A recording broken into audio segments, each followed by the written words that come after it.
सूरज डूब रहा था और चंद्रनगर के घने जंगलों में सन्नाटा पसर गया था।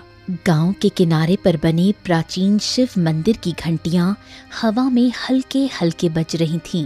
ये मंदिर सदियों पुराना था और लोग कहते थे कि इसमें एक ऐसी शक्ति बसती है जो रात के अंधेरे में जाग उठती है। गांव वाले इस मंदिर के पास रात को जाने से डरते थे क्योंकि वहीं से अजीब रोशनी और फुसफुसाहट की आवाजें आती थीं। कहानी शुरू होती है अर्जुन से, एक युवा और निडर तलवारबाज जो चंद्रनगर का रक्षक था। अर्जुन के पिता रघुवीर कभी इस गांव के सबसे बड़े योद्धा थे, लेकिन एक रात मंदिर में कुछ रहस्यमय हुआ और वो गायब हो गए। तब से अर्जुन ने ठान रखा था कि वो अपने पिता के गायब होने का सच उजागर करेगा। एक शाम गांव का प्रधान हरिया हाफता हुआ अर्जुन के घर पहुंचा। अरे प्रधान जी, इतनी हड़बड़ी में क्या बात है और आप इतना दौड़ते हुए क्यों आ रहे हैं? अरे अर्जुन, बहुत बड़ी मुसीबत हो गई है। अब तो भाई तुमसे ही आशा है। अरे लेकिन प्रधान जी, बात क्या है ये तो बताइए। अरे कल रात मंदिर के पास फिर से वही रहस्यमयी नीली रोशनी दिखी और आज सुबह गांव का चरवाहा मंगल गायब है। उसकी पत्नी का तो रो रो कर बुरा हाल है। अरे लोग कह रहे हैं कि मंदिर में कोई राक्षसी शक्ति जाग चुकी है। अरे अर्जुन, मुझे तो अब समझ में नहीं आ रहा कि अगर कोई मुसीबत आई तो गांव का प्रधान होने के नाते मैं गांव की रक्षा कैसे करूंगा। बस यही चिंता तुम्हारे पास लेकर आई है मुझे। राक्षसी शक्ति। ये सब अंधविश्वास है प्रधान जी, ऐसा कभी कुछ नहीं होता है। और रही मंगल की बात, तो वो अपनी बकरी को ढूंढने के लिए जंगल में गया होगा। और हाँ, अगर वो नहीं लौटता है तो कोई बात नहीं, मैं उसे ढूंढ निकालूंगा। ठीक है? अर्जुन सावधान, तुम्हारे पिता ने भी यही कहा था और फिर वो कभी नहीं लौटे। मंदिर के बारे में पुरानी कहानियां हैं। लोग कहते हैं कि वहां एक राक्षस का वास है जो हर कुछ सालों में किसी को अपनी भेंट लेता है। तुम्हें संभल कर चलना होगा, तुम एक योद्धा हो, योद्धा। अर्जुन मन में सोचता है, अरे ये प्रधान जी भी अंधविश्वास के अंधकार में डूबे हुए हैं, अब क्या समझाऊं इन्हें। क्या हुआ अर्जुन, क्या सोचने लगे? नहीं कुछ नहीं प्रधान जी। अर्जुन ने प्रधान की बातों को हल्के में लिया। हाँ तो ठीक है अर्जुन, अब तो तुम पर ही भरोसा है। मैं अब चलता हूँ, प्रणाम।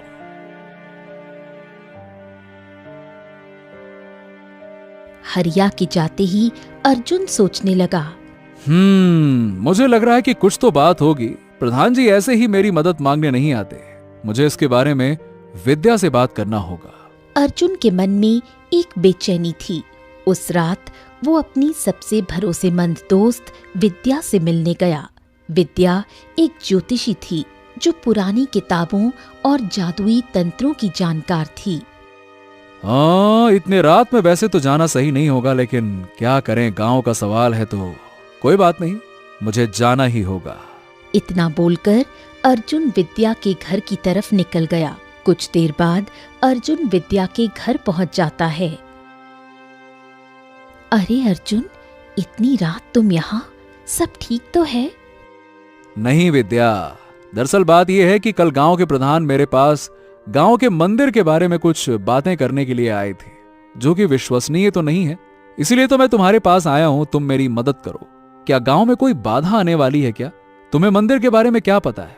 मतलब मैंने सुना है कि वहां कोई श्राप है, ऐसा है क्या?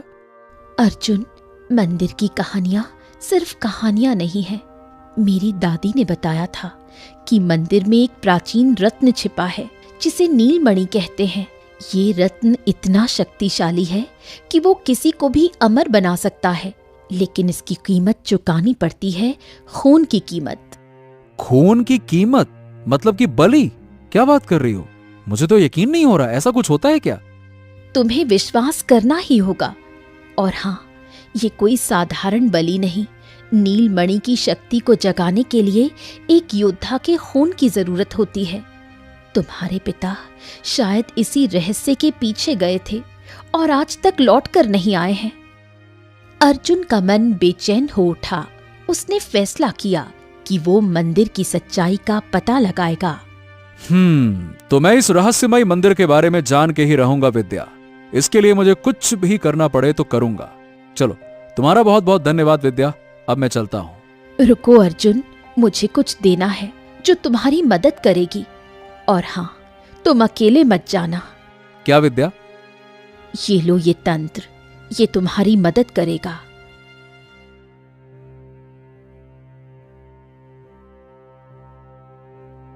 चलो, मुझे अब जाना होगा। धन्यवाद। अर्जुन अपने घर लौट जाता है।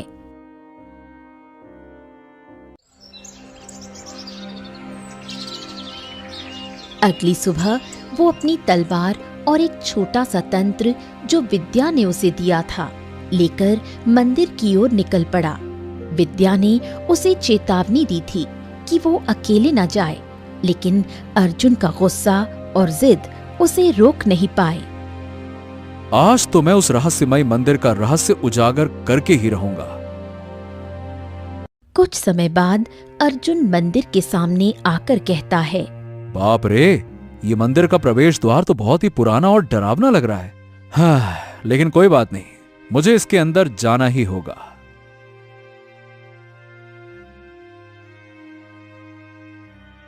जैसे ही अर्जुन ने अंदर कदम रखा, दरवाजा अपने आप बंद हो गया।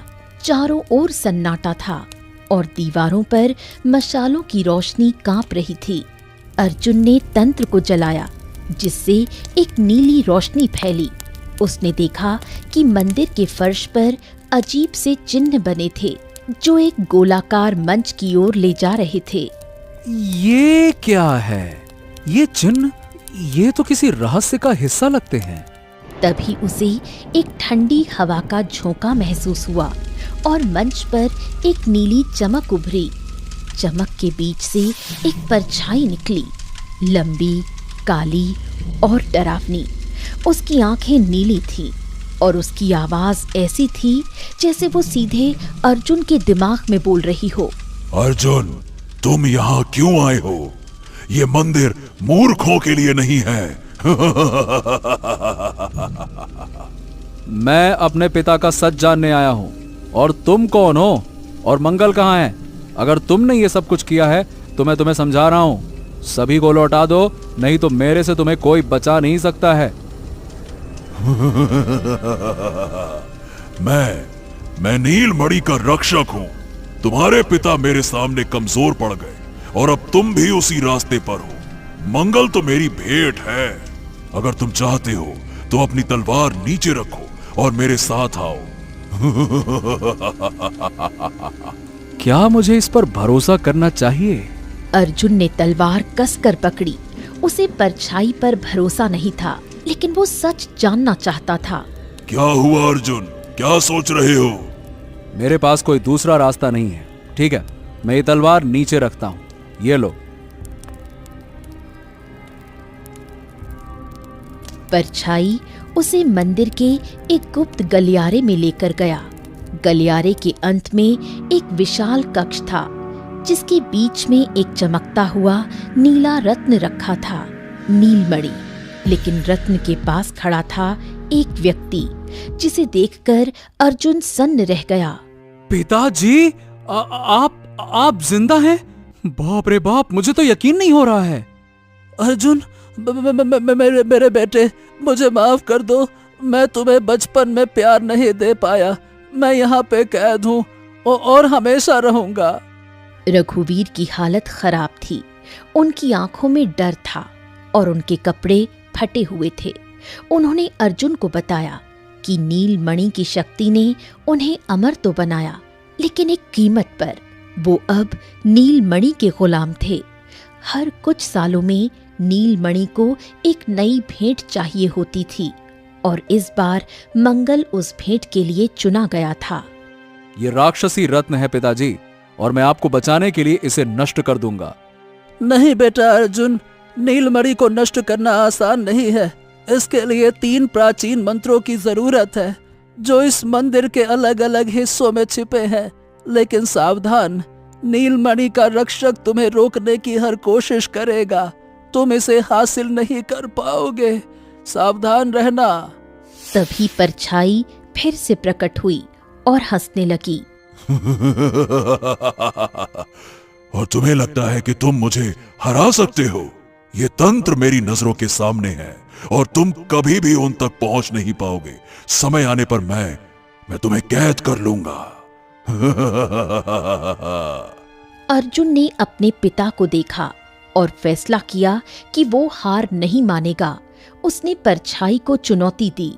मुझे इसके लिए अपने प्राणों की आहुति ही क्यों न देनी पड़े, मैं अपने कदम पीछे नहीं रखूंगा। मैं सभी तंत्रों को खोजकर सब कुछ ठीक कर दूंगा और तुम्हारा भी अंत कर दूंगा। पिताजी, मुझे आज्ञा दीजिए। संभल कर बेटा। अर्जुन ने मंदिर के गलियारों में तंत्रों की खोज शुरू की। हाँ, मुझे मंदिर के अंदर फूंक फूंक कर कदम रखना होगा। पहला तंत्र उसे मंदिर की छत पर एक टूटे हुए खंभे में मिला, लेकिन जैसे ही उसने उसे उठाया, फर्श के कांटों भरे जाल निकल आए।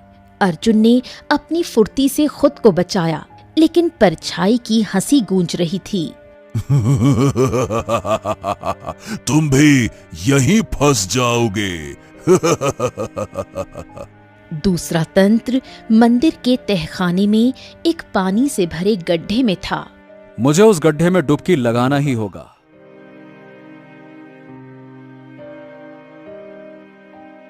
अर्जुन को पानी में गोता लगाना पड़ा, लेकिन पानी में एक अदृश्य शक्ति उसे नीचे खींच रही थी। उसने अपनी सारी ताकत लगाकर तंत्र को हासिल किया। हाँ, मैंने 2 तंत्र तो हासिल कर लिया, लेकिन तीसरा तंत्र बहुत ही भयंकर हो सकता है। तीसरा तंत्र सबसे खतरनाक था। वो मंदिर की सबसे ऊंची मीनार पर था। मैंने पिताजी के बताए अनुसार सब कुछ किया। अब इस ऊंचे मीनार पर जाना होगा। ऊंची मीनार पर हवा इतनी तेज थी कि अर्जुन को बार बार गिरने का डर था। तीनों तंत्र मिलने के बाद अर्जुन वापस कक्ष में पहुंचा। तुम्हें ये तंत्र तो मिल गए, लेकिन तुम्हें इसका प्रयोग नहीं पता होगा। मुझे सब कुछ पता है धूर्त। उसने तंत्रों को नीलमणि के चारों ओर रखा और एक प्राचीन मंत्र पढ़ा जो विद्या ने उसे सिखाया था। नीलमणि चमकने लगा और परछाई चीखने लगी। नहीं नहीं नहीं नहीं, ये तुमने कैसे किया? नहीं नहीं नहीं नहीं नहीं। ये रहस्य, इसका रहस्य तुम्हें किसने बताया? मुझे पहले से पता था, बेवकूफ कहीं के। नीलमणि की रोशनी धीरे धीरे कम होने लगी और परछाई गायब हो गई। रघुवीर की हालत सुधरने लगी। मंगल भी कक्ष के कोने में बेहोश पड़ा मिला। अर्जुन ने अपने पिता और मंगल को मंदिर से बाहर निकाला। हाँ, अंत भला तो सब भला। हे योद्धा, तुम्हारा बहुत बहुत धन्यवाद। अगर तुम यहाँ नहीं आते तो मैं शायद कभी वापस अपने घर नहीं जा पाता। हाँ हाँ बेटा, मैंने तो उम्मीद ही छोड़ दी थी कि मैं कभी घर जा ही नहीं पाऊंगा। अब हमें गांव की ओर चलना चाहिए।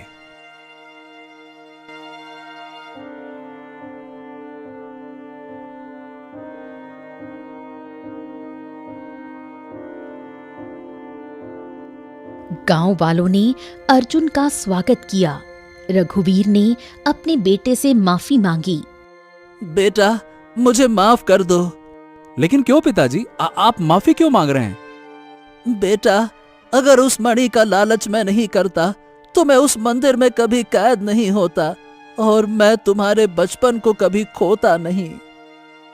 रघुवीर ने बताया कि उन्होंने नीलमणि की शक्ति के लालच में गलती की थी। अर्जुन ने अपने पिता को माफ कर दिया और वादा किया कि वो चंद्रनगर को अब कभी खतरे में नहीं पड़ने देगा। हाँ पिताजी, चलिए।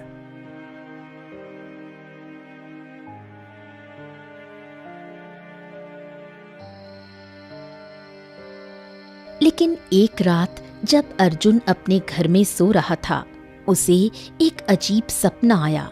सपने में एक नई परछाई थी जो फुसफुसा रही थी। नीलमणि तो बस शुरुआत था, असली शक्ति अभी जंगल में छिपी है। अर्जुन की नींद खुल गई। उसने अपनी तलवार उठाई, बाहर देखा। जंगल में एक हल्की सी नीली चमक दिख रही थी। इसका मतलब ये अभी खत्म नहीं हुआ, अभी और रहस्य बाकी है।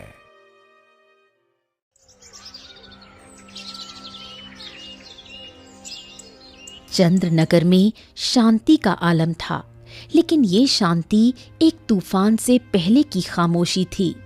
अर्जुन ने जंगल में देखी नीली चमक को नजरअंदाज नहीं किया। उसे लग रहा था कि नीलमणि का रहस्य अभी पूरी तरह खत्म नहीं हुआ है। उधर गांव में अनघा भी उस काली आकृति को लेकर परेशान थी जो उसने जंगल में देखी थी। दोनों योद्धा अर्जुन और अनघा अब तक एक दूसरे से नहीं मिले थे, लेकिन नियति उन्हें जल्द ही एक साथ लाने वाली थी। हाँ, मैंने सुना है कि पास के चंद्रनगर गांव में एक बहादुर ने नीलमणि के रक्षक को ही नेस्तनाबूद कर दिया। मुझे तो इसका फायदा लेना होगा, जो मेरी बरसों पुरानी कामना है। इसी बीच पड़ोसी राज्य विजयनगर के राजा भानु प्रताप अपनी शाही सेना के साथ चंद्रनगर की सीमा पर पहुंचे। राजा भानु प्रताप की ख्याति एक क्रूर और लालची शासक की थी। उन्हें एक प्राचीन ग्रंथ से पता चला था कि चंद्रनगर के मंदिर में नीलमणि की शक्ति अभी भी जंगल में कहीं छिपी है। वो इस रत्न को हासिल करने के लिए किसी भी हद तक जाने को तैयार थे। मैं चंद्रनगर के सीमा तक तो पहुंच गया, लेकिन मुझे गांव के मुखिया से पहले बात करनी होगी।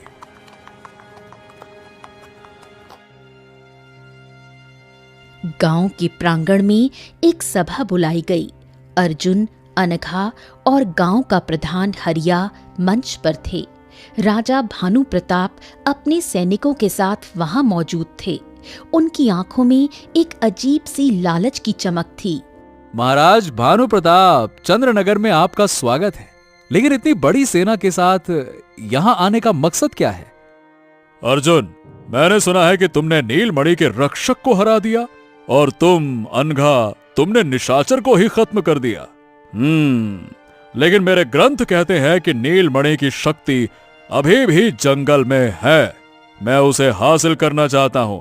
यह हमारे राज्य की महानता के लिए जरूरी है। अगर मुझे ये नीलमणि मिल गई तो फिर मुझे कोई परास्त नहीं कर पाएगा।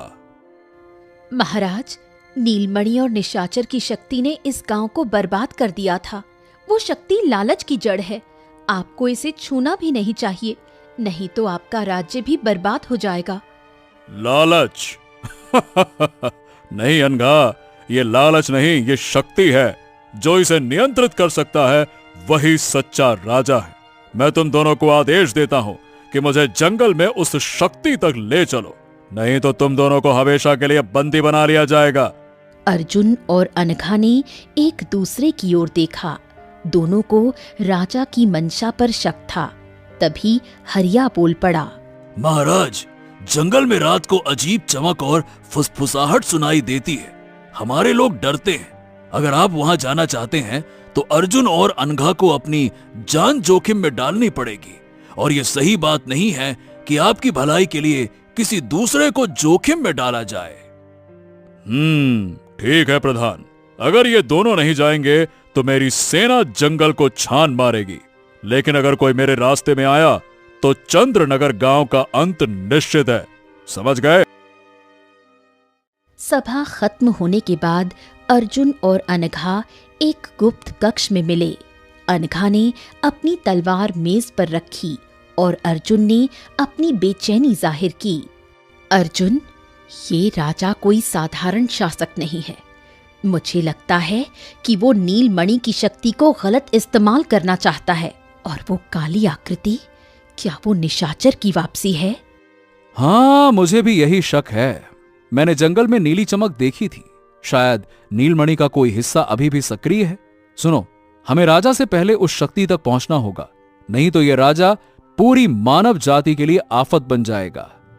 दोनों ने फैसला किया कि वो रात को जंगल में जाएंगे, लेकिन उन्हें नहीं पता था कि राजा भानु प्रताप ने अपने एक जासूस को उनकी बातें सुनने के लिए भेजा था। जासूस ने सारी बात राजा को बता दी। अच्छा, ये बात है, हमसे चालाकी। ठीक है, लेकिन हम उससे पहले पहुंच जाएंगे। चलो। उसी रात अर्जुन और अनघा अपने हथियारों के साथ जंगल की ओर निकले। उनके साथ विद्या भी थी, जो अपने जादुई तंत्रों की मदद से रास्ता खोजने में सहायता कर रही थी। जंगल में सन्नाटा था, लेकिन पेड़ों की छाया डरावनी लग रही थी। तभी उन्हें एक नीली चमक दिखी, जो एक गुफा की ओर ले जा रही थी।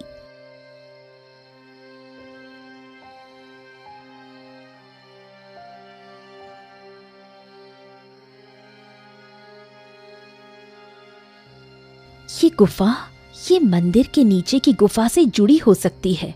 नीलमणि की शक्ति शायद यहीं छिपी है। हाँ, हमें जल्दी पहुंचना होगा विद्या।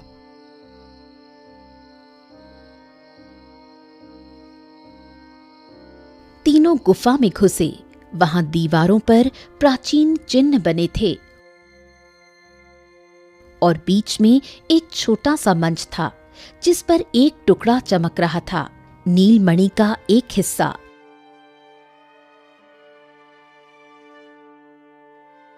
लेकिन जैसे ही अर्जुन ने उसे छूने की कोशिश की, गुफा में एक ठंडी हंसी गूंजी।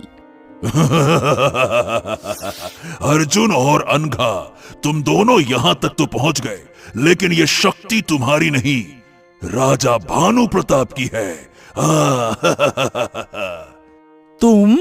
लेकिन तुम तो खत्म हो चुके थे, फिर तुम वापस कैसे आए? मुझे राजा भानु प्रताप ने प्रकट किया।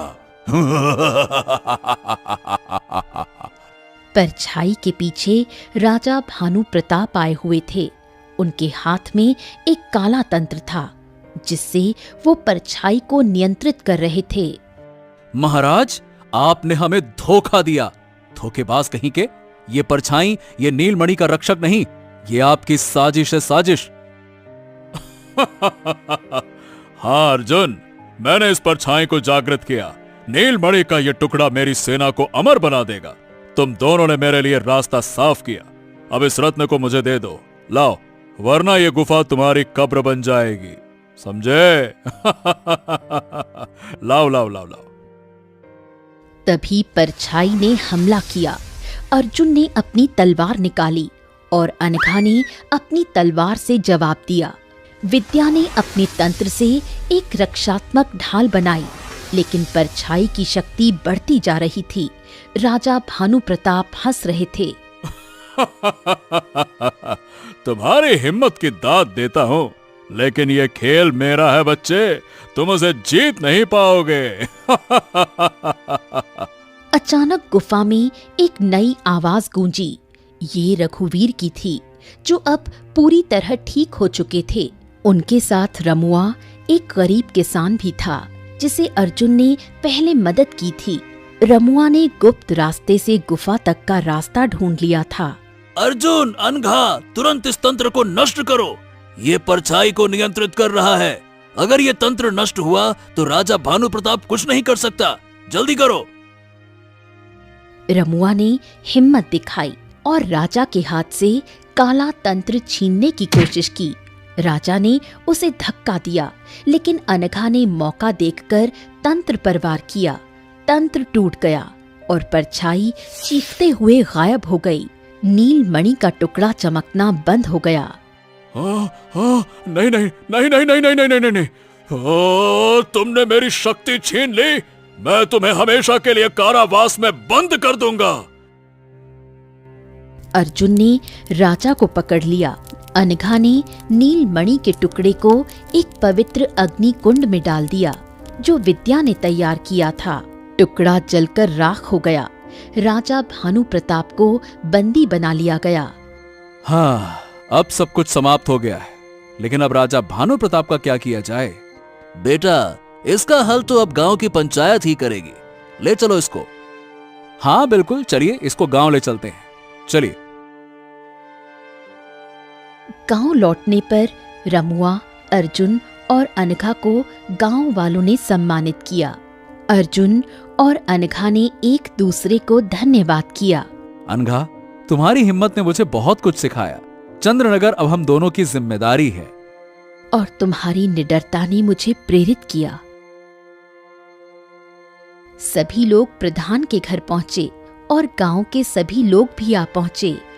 अर्जुन और अनघा, तुम लोगों ने इस गांव की रक्षा के लिए अपने प्राण जोखिम में डाले, जो सच में एक योद्धा की निशानी है। और वाकई में तुम योद्धा हो। तुम्हारी सदा सदा ही जय हो। प्रधान जी, अब राजा भानु प्रताप का क्या किया जाए? मुझे लगता है कि एक बार राजा भानु प्रताप को हमें माफ कर देना चाहिए। हमें उनसे एक बार पूछना चाहिए, हो सकता है उन्हें अपनी गलती का एहसास हो। हाँ, देखो, हमें माफ कर दो। मैंने अपनी शक्ति को बढ़ाने के लिए आप सभी को जोखिम में डालने की कोशिश की। मुझे प्रायश्चित करने का मौका दे दो। मैं वचन देता हूं कि मैं इस गांव पर कभी विपत्ति नहीं आने दूंगा। और अर्जुन और अनघा जैसे बहादुर योद्धा जिस गांव में हो, उन्हें तो डरने की कोई चिंता ही नहीं करनी चाहिए। मैं सबसे माफी मांगता हूँ। हाँ ठीक है, मुझे लगता है कि राजा भानु प्रताप को एक मौका देना चाहिए। क्यों गांव वालों? हाँ हाँ, सही बात है। मुझे भी लगता है कि मौका मिलना चाहिए। ठीक है। सभी लोगों ने राजा भानु प्रताप को एक मौका दिया। सारे लोग बहुत खुश थे।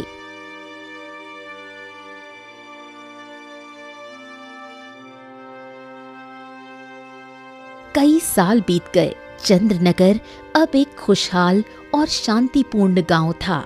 मंदिर के खंडहरों को एक सुंदर बगीचे में बदल दिया गया, जहां बच्चे खेलते थे।